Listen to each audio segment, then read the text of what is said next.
Hi, I'm Dr. Rajani, and we're talking mesotherapy and what it is in 2019 and how it applies to our treatments now.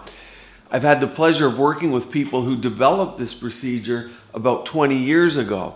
So I'm going to take you through the history of it, what it actually is, how it developed, and how are we using this technology in 2019. It is making a comeback. It's all over Instagram, and really around the world, it's more used than in the United States. So what is it? Mesotherapy was developed by a guy named Dr. Michel Pistor. He studied in Paris, and then he settled in a small town. And how it developed was he realized that people were ingesting substances through the body in order to make a distant organ improved or to create therapy. As an example, knee pain.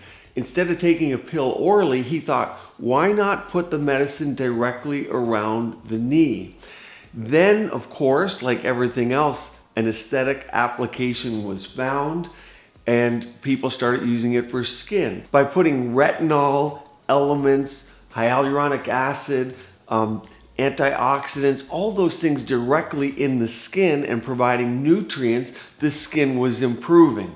Then in the early 2000s, it came to America in fat dissolving. And it's a bit of a misnomer because using it to dissolve fat really isn't mesotherapy, but it was coined that. And of course, fat loss is all the rage.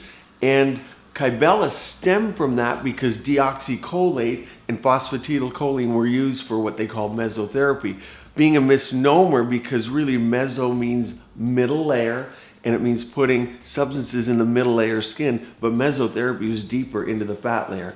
Nonetheless, as we know, it got a bad name in terms of lipodissolve. It was used in the wrong way, and that went by the wayside. Now we have Kybella, and here we sit in 2019 with mesotherapy. Skin boosters, and I talk about plasma boosters using PRF. That's a form of mesotherapy, and several treatments that I'm going to talk about over the next 6 months involve mesotherapy. The purpose of those treatments is to get skin glow.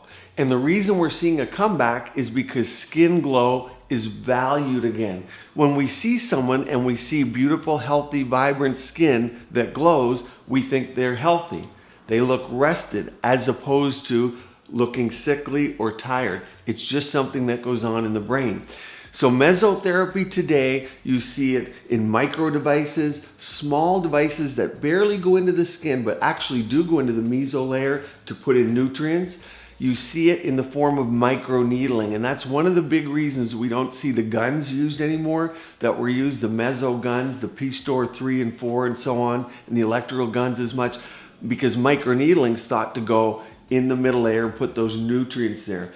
And then treatments that I do like Plasma Glow, you can go to plasmaglow.com and see how we use it there. Plasmaboosters.com shows the PRF and the Restylane skin boosters all being used for confluence of skin, skin glow, vibrance, and beauty. We do a great job of filling, we do a great job on the structure of the face, and instead of overdoing people, now it's moving towards the surface of the skin and skin glow, which we see globally and we're now seeing in America.